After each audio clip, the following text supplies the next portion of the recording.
Unemployment and poverty has forced many of our people into this life of crime. But as we pointed out a couple of weeks ago, the real criminal is in City Hall downtown. The real criminal is in the State House in Albany. The real criminal is in the White House in Washington, D.C. The real criminal is the white man who poses as a liberal, the political hypocrite. And it is these legal crooks posing as our friends, forcing us into a life of crime, and then using us to spread the white man's evils and vices among our own people. Our people are scientifically maneuvered by the white man into a life of poverty. You're not poor accidentally. He maneuvers you into poverty. You're not ignorant accidentally. He maneuvers you into ignorance. You're not a drug addict accidentally. Why, this white man maneuvers you into drug addiction. You're not a prostitute accidentally. You have been maneuvered into prostitution by the American white man. There is nothing about your and my condition here in America that is an accident. It is part of the scientific method used by the American white man to keep us here in bondage, in ignorance, in poverty, in slavery, 20th century slavery. Because we are forced to live in the poorest section of the city, we attend inferior schools. We have inferior teachers. We get an inferior education. The white power structure downtown makes certain that by the time you and I do graduate, we won't be equipped or qualified for anything but the dirtiest, heaviest, poorest paying jobs that no one else wants. They prepare us for this. We are trapped in a vicious cycle of debt. Inferior jobs, inferior housing, inferior education, which again leads to inferior jobs. We spend a lifetime in this vicious cycle, going in circles, giving birth to children who see no hope or future but to follow in the miserable footsteps of their poverty-stricken parents. We saw no solution to our problems. We saw no real leader among our people. But today the whole world is talking. They're talking about the divine solution that he has received from the God of our forefathers. Not a temporary solution which will benefit only the hand-picked upper-class Negroes, but a solution divinely designed to solve the plight of the black masses permanently and forever. But the government does not want our people to listen and understand the solution that God has given, because the government is against God. I say the government is against God. In order to trick our people away from God's true solution, the government is trying to deceive you with a false solution, a phony solution, a deceitful solution called token integration. Don't you know tokenism is a drag? When you go to the subway for a token, is that token money? No. It's a substitute for money. It's not the real thing. It's a substitute. It's a pacifier. When your baby starts crying at home because it's hungry, and you don't want to give your baby any milk, what do you give it? A pacifier, a substitute, tokenism. And that's the same thing that this blue-eyed white man is tricking you and me with today. He hears you crying out like a baby for freedom and justice and equality. And knowing that he can't give it to you, he sticks a pacifier in your mouth. He gives you tokenism, little crumbs, He sticks a couple Negroes in the University of Mississippi and tells you it's integrated. And a couple more in the University of Alabama and tells you it's integrated. And another one in the University of South Carolina and tells you that that's integrated. That's nothing but tokenism. It's nothing but deceit. It's nothing but false maneuvering. And God is going to bring chastisement upon the American white man for tricking the so-called Negroes here in this country. God is after him.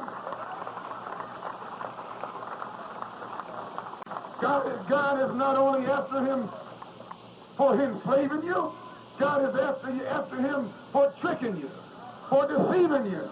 God is after him. God is the one that's making his ships sink in the sea. God is the one who brings his airplanes crashing out of the sky full of white folks. God is the one that makes his cars crack up on the highway. God is the one that's giving polio to his little children and making his senators die with heart attacks. That's the work of God. Those are blessings from God. That's the reward that God has given him for the evil that he has done.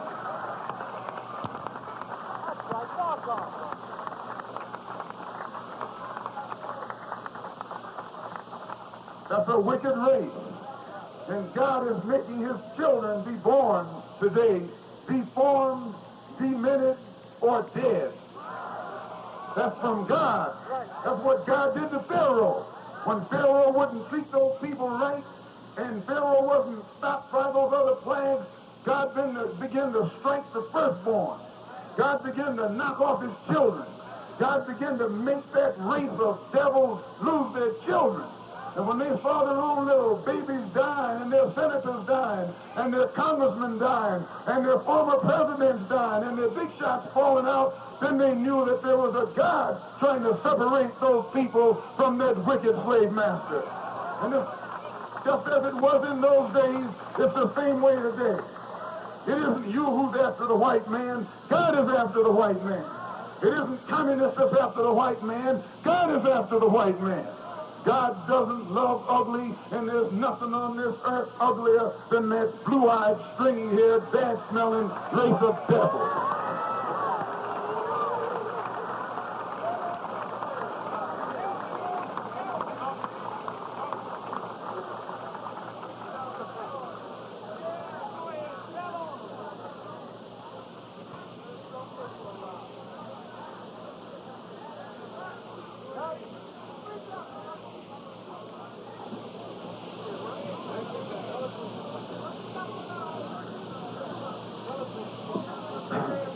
Has the government's efforts to bribe you with token integration made your plight better or worse?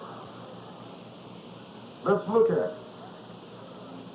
When you tried to integrate the white community in search of better housing, the white people there fled to the suburbs.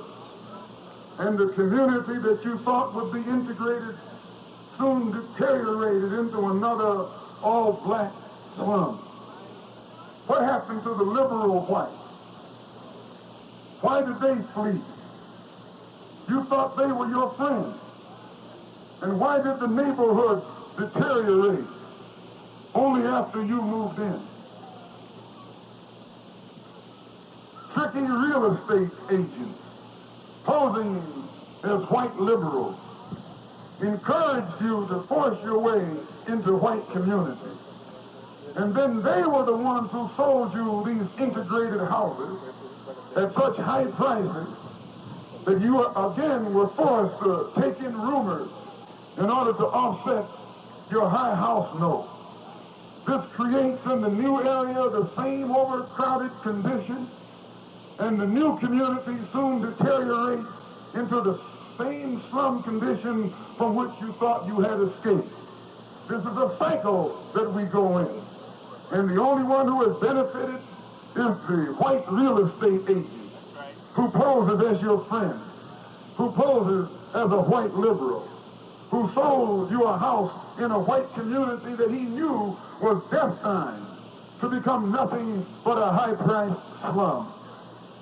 Today, our people can see that integrated housing has not solved our problem. At best, it was only a temporary solution, one in which only the wealthy, hand-picked Negroes found temporary benefit. And after the 1954 Supreme Court desegregation decision, the same thing happened when you tried to integrate the white schools. All the white students disappeared into the suburbs, and the caliber of what you thought was an integrated school soon fell to the same level as the slum school from which you thought you had escaped. Just as efforts to integrate housing failed miserably, efforts to integrate schools have been an even more miserable failure. Having failed to get integrated housing and integrated schools, now the Negro leaders are demanding integrated jobs, which means they are demanding a certain quota or percentage of white people's jobs. What will this lead to? First, the Negro leadership demanded the white man's house, and the whites vacated their rundown houses for us and built new homes for themselves out in the suburbs. Then the Negro leadership demanded seats for our children in the white man's schools. The whites evacuated the schools as our children moved in, and they built modern schools for themselves out in the suburbs. But now the Negro leadership is demanding the white man's job.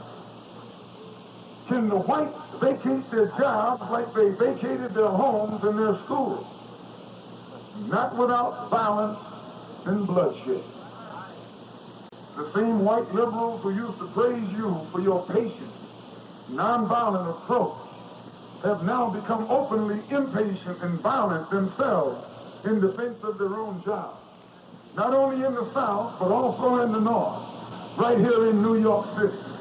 Or they were busting heads out in Brooklyn. They were busting heads out in Long Island. They were busting heads up in the Bronx. White teenagers came out in sheets. Ku Klux Klan, not in Georgia, but right up there in, not down south, but down in the Bronx. White teenagers came out there burning crosses to let you know that this white man here is no different from that white man down there.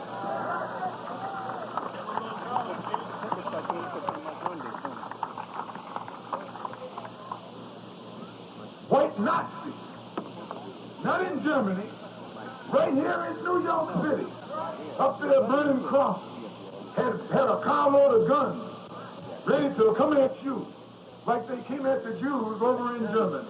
And when they caught those Nazis, they found that one of them was a Jew. And that Jew running around here talking about Nazis, and some of them are nothing but Nazis themselves. You didn't hear them blow that up in the newspaper, did you?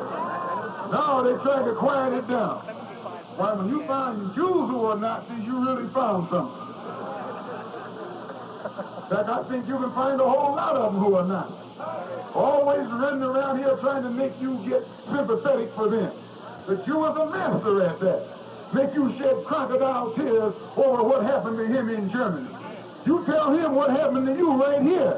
You haven't got no time to cry no tears for no Jews. Cry tears for yourself. Let him solve his problem and you solve your problem.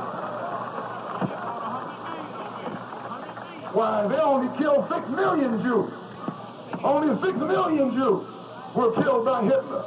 Uncle Sam killed 100 million black people, bringing them here. Yeah, 100 million. 100 million. Don't let no Jew get up in your face and make you cry for him. Ask him what happened with his forefathers when our forefathers were being brought over here as slaves. 100 million black people were taken from Africa. And when the Civil War was over, there weren't 6 million black people in America. There weren't 20 million black people in the Western Hemisphere. What happened to 80 million? Where did they go? Where did they disappear? Why, that dog dropped them in the water and worked them to death. He murdered them. He butchered them. He mutilated them. I mean 80 million of your and my forefathers. And you think that God is going to forgive him for that? No. You might be dumb enough to forgive him for it, but God won't forgive him for it.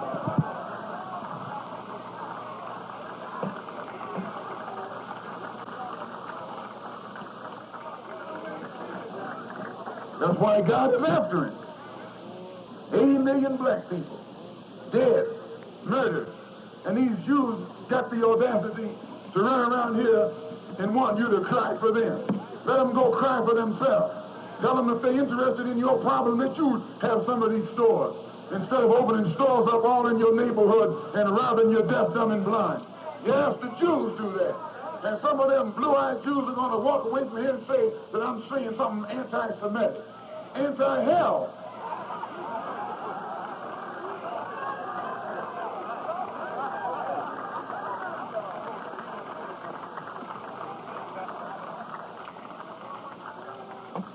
It is Jews right here in Harlem who run these whiskey stores that get you drunk. It is Jews that run these old rundown stores that sell you bad food. It is Jews who control the economy of Harlem and use it for themselves and for the benefit of Israel. And got nerve enough to walk around here joining some NAACP or CORE and think we're going to be blind to what they're doing to us. No, someone better pull their coat.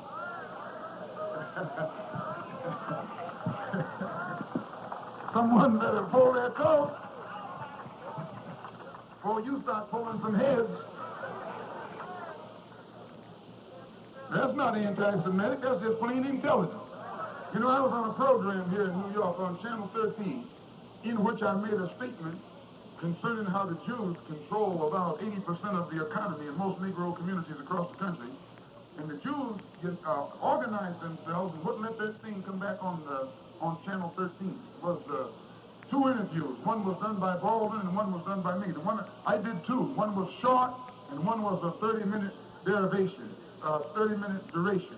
And at the end of it, you remember Morgenthau jumped up and said that he's not responsible for anything I said.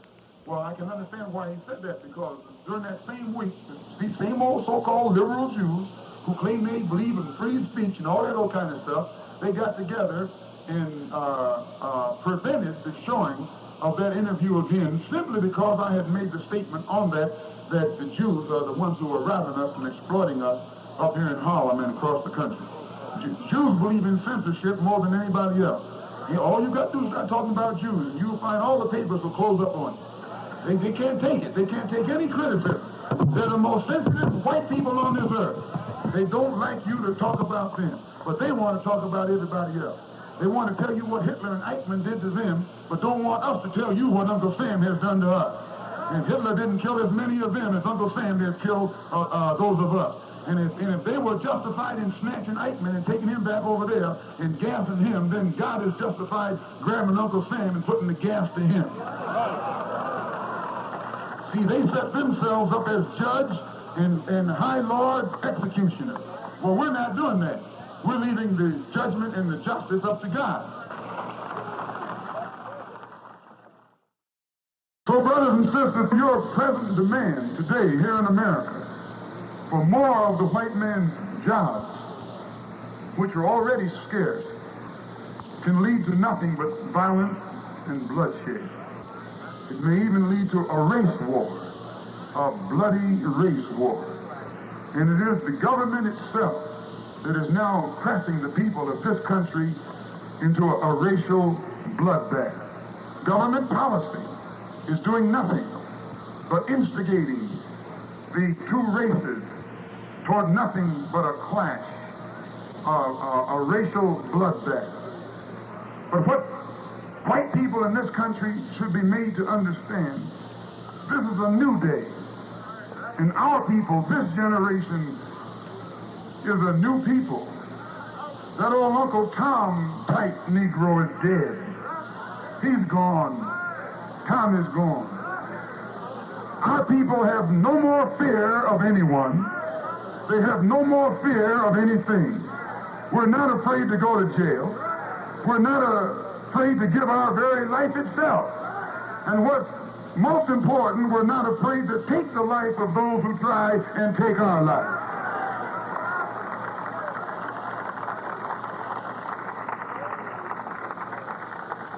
Did you hear what I said?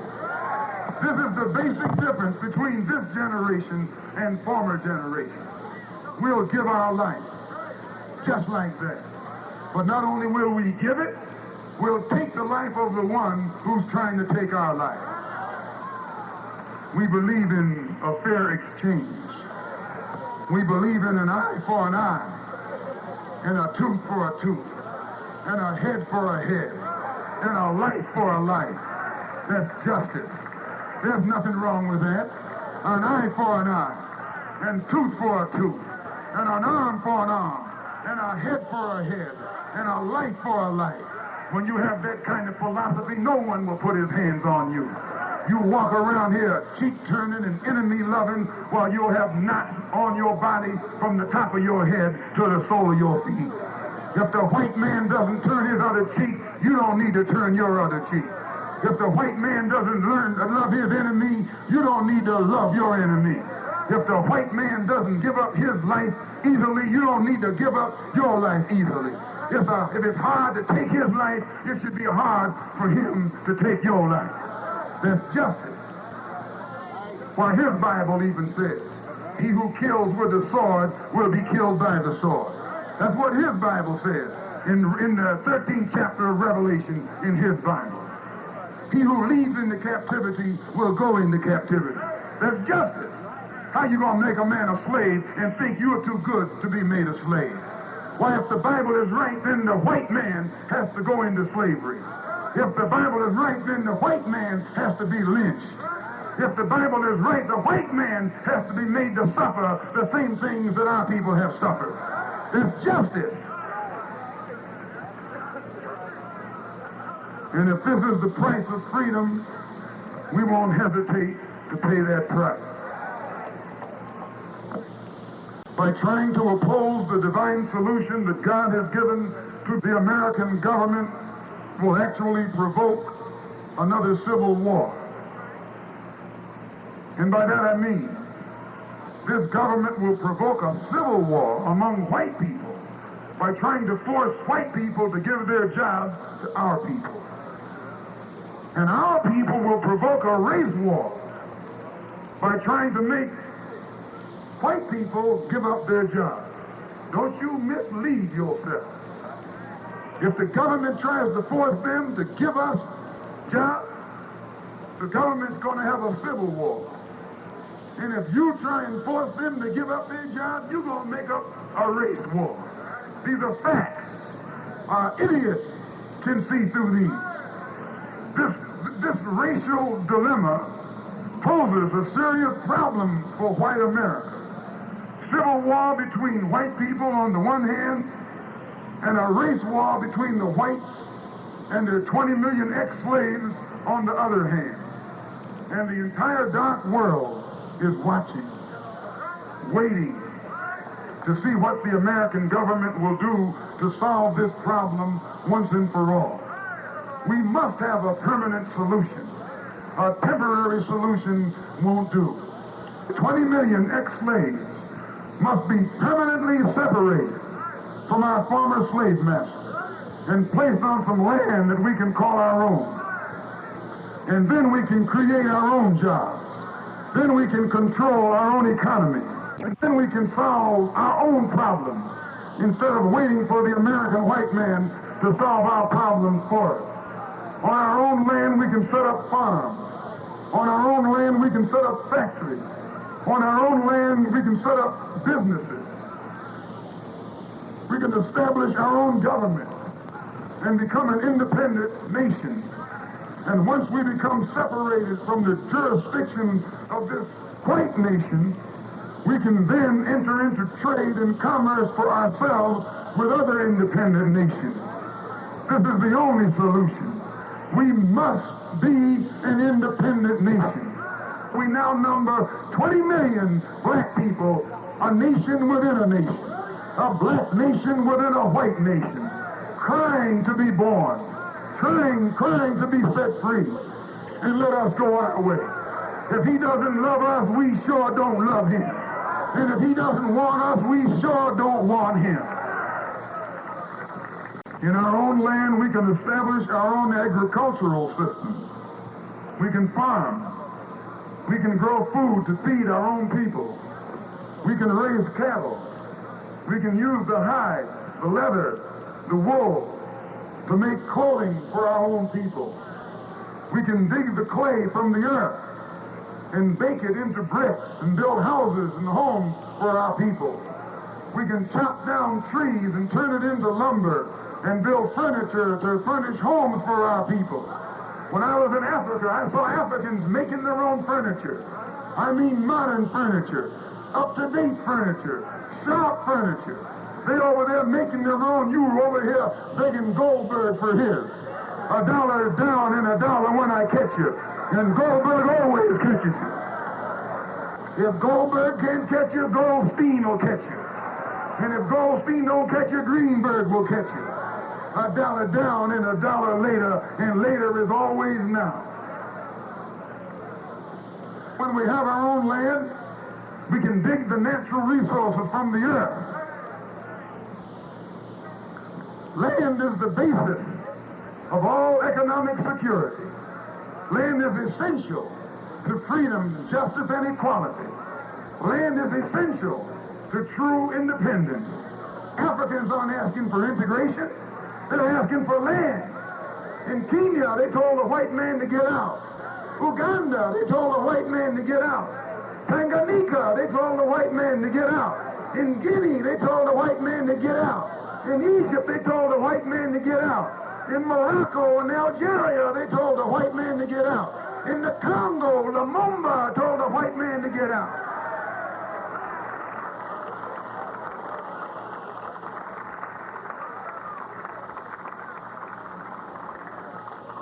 And in southern Rhodesia, they're telling the white man to get out. In northern Rhodesia, they're telling the white man to get out. In Angola, they're telling the white man to get out. In Southwest Africa, they're telling the white man to get out. In Mozambique, they're telling the white man to get out. And in South Africa, they're telling the white man to get out. And he says he's not going, but he got another thought coming. He's going. He'll either walk out or swim out in his own blood.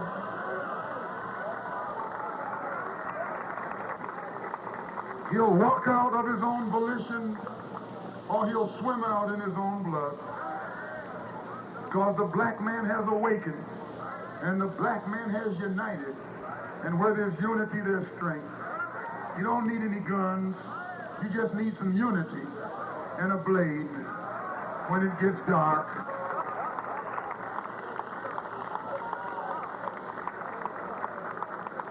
You don't need any jets. You don't need any atomic bombs. You don't need any battleships. All you need is darkness. You need nightfall.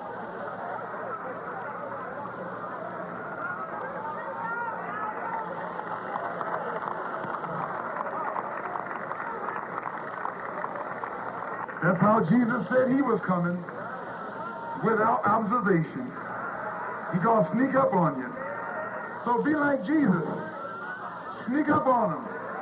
Wait till it gets dark. Wait till they can't see you, so they don't recognize you and won't know you. And then introduce yourself to them.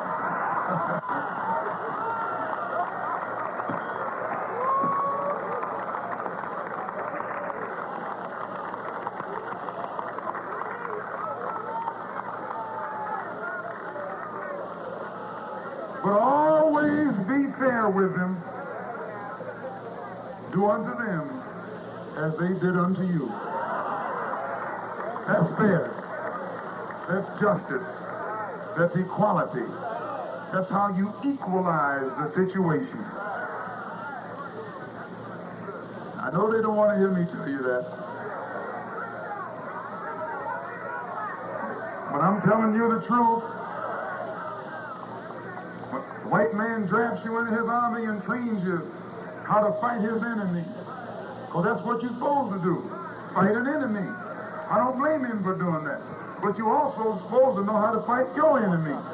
And you fight your enemy just like he fights his enemy. You don't spare no blows. You don't spare no quarter. He doesn't spare any quarter. He's not merciful. He dropped a bomb on Hiroshima. 80-something thousand people died just like that. He didn't care. Women and children, he didn't care. They were his enemies. No prayer, no mercy, no nothing. He just wiped them out. You can learn a lot from the white man.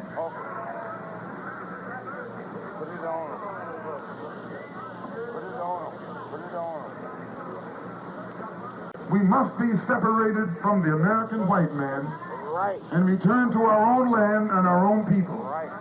This is the only solution. But just as the biblical government of Egypt under Pharaoh was against Moses, because Moses had been directed by God to separate the Hebrew slaves from Pharaoh and lead them out of the house of bondage to a land of their own, today this modern house of bondage, America, under the authority of the American government, opposes the effort to separate us from the people here who made us their slaves and lead us to a land of our own. This government opposes the efforts to wake our people up. The government opposes efforts to clean our people up. And the government opposes efforts to stand our people on our own feet so we can walk out of this house of bondage to our own land and to our own people. And just as the government of biblical Egypt was against the God of the Hebrew slaves, today the American government is against the God of the Negro slave. And just as that Pharaoh tried to trick the Hebrew slaves into rejecting the offers of salvation from their God by deceiving them with false promises through magicians whom he had hired, who were carefully staging demonstrations to fool the people, today this government is paying certain elements of the Negro leadership to deceive you, to deceive us, into thinking that we're going to be accepted into the mainstream of American life. You'll never be accepted into the mainstream of American life. You will never get equality in America from the white man. You will never get justice in America from the white man. You will never get freedom in America from the white man. You will never be accepted in America by the American white man as a human being. The government is deceiving you with false promises, so you won't want to return to your own land and your own people. The government propagandists are telling you, stay here. Don't listen. And if you don't listen, they tell you they'll desegregate the lunch counter. If you don't listen, they'll desegregate the theater. If you don't listen, they'll desegregate the park or desegregate the public toilet. Imagine that. If you don't listen, you'll have a chance to go to the toilet with white folks. Why, you're out of your mind.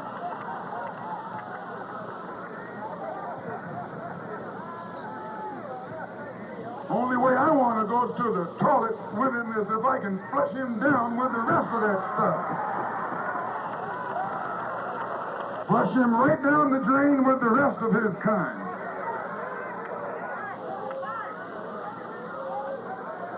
They tell you that if you don't listen, we'll give you more civil rights bills. You hear the difference?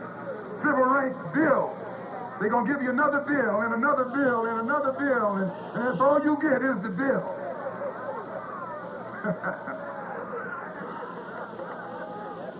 The government promises you this only to keep you from listening and to stop you from waking up. They know that if you listen long enough, you'll begin to do your own thinking, see for yourself, make you able to hear for yourself, make you able to think for yourself, and make you able to speak for yourself, and sure will make you able and willing and ready to fight for yourself. Whenever you have become fed up with the white man's brutality, and you get set to take matters into your own hands in order to defend your own people, this same hypocritical government tries to pacify you with deceitful promises of tricky civil rights legislation that is never designed as a true solution to your and my problem. Civil rights legislation will never solve our problem. The white liberals are nothing but political hypocrites who use our people as political footballs, only to get bills passed that will increase their own power. And the present proposed civil rights legislation in Washington, D.C. is designed to do nothing but give the present administration in Washington dictatorial power and make America a legal police state. But it will still never solve our problem. It'll give them power, but still you and I will be here catching hell. And this is what you must see. The present administration is only using civil rights as a political football to gain more legislation and power for itself. And our people are being used as pawns, political pawns in the game of power politics by political hypocrites. You can't please the white man. You out there at the downstate Brooklyn Medical Center trying to integrate and they put you in jail. You can't please it. If you want to get away from him, he condemns you. If you try and cuddle up to him, he condemns you. If you lay down flat on the sidewalk and say, "Walk on me, Mr. White Folks," he's still not satisfied. He tell you, "Roll over on the other side, nigga. Get over on your back." You just can't please him. You can't satisfy him. While you're out of your mind trying to make love to a white man. You trying to call yourself appealing to his moral conscience. He has no moral conscience. He has no moral. How you gonna have moral conscience? He neither have morals nor conscience, much less moral conscience. No, don't waste your time. So the propaganda of the American government is skillfully designed to make our people think that our people back home don't want us. The government. This is government propaganda. This is government skullduggery. Yes, I'm telling you what it is. You don't have nothing put in the paper today that's not government control. Propaganda, they believe in propaganda. Psychological warfare for the mind of man, for your mind, for your body, for your soul, for your allegiance. Propaganda warfare. Propaganda is constantly being put upon you by the newspapers, by the television, by the magazines, by comic books, by everything designed to brainwash you into thinking that if you stay here, someday you'll have it made. No, you'll never have it made in this country. Africa is a jungle. Isn't that what they say? That Africans are savage. That Africans are backward. They don't have modern conveniences over there. That's what they tell you. And then they tell you, you're too much like us white folks. What would you do? How would you live if you go back over there? And some of these old dumb, brainwashed, handkerchief-head, 20th century intellectual Negroes, first thing they tell you when you say something about, let's go back home, I haven't lost anything in Africa. No, you lost it all right here.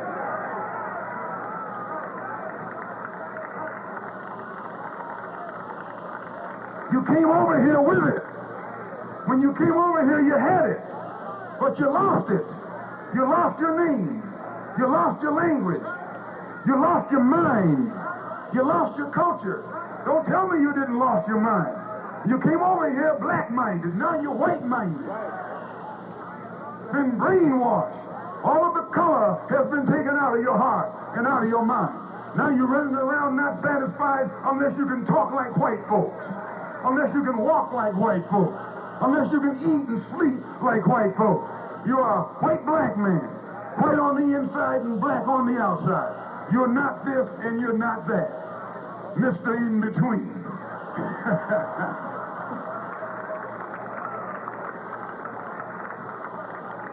And don't nobody want you. Because you don't want yourself. Why, the book says don't mess with Mr. In between. Nobody wants Mr. In between. You're a middleman. They won't let you be white and you don't want to be black. You don't want to be an African and you can't be an American. So you run around here like a nut on the log, sitting on the fence. You're in bad shape.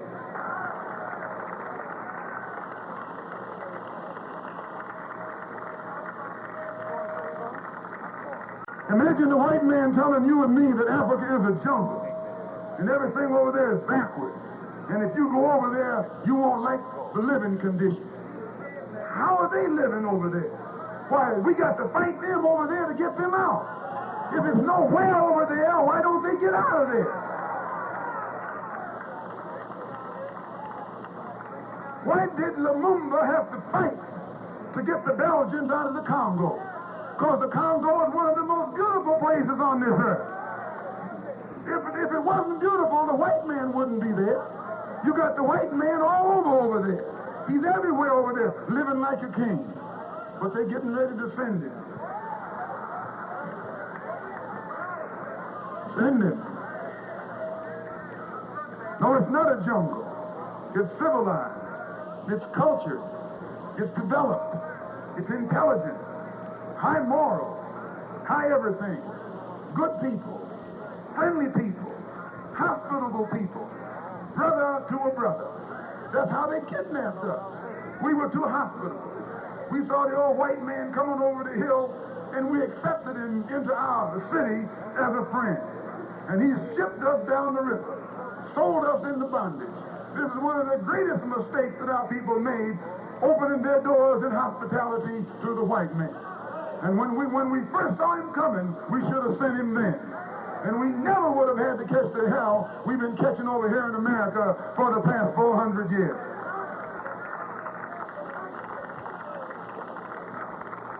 When he came to Africa, he came from the jungle to civilization. Because the jungle was in Europe. Savages were in Europe. Cannibals were in Europe. Cannibals weren't in Africa. Cannibals were in Europe. White people were up there eating each other up. They still eat each other up. You've seen these berries and things running around here. Those are white people. That's the way they live. They're cannibals. They're savages. They have no moral. A low-down, filthy race. The most filthy race on this earth.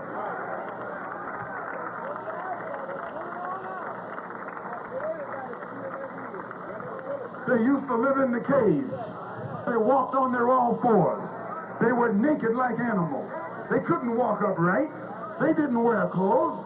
They didn't cook their food. Why, they ate raw meat. They still like their meat rare. Rare? Raw. That's the dog in them, brother. That's the animal in them, brother.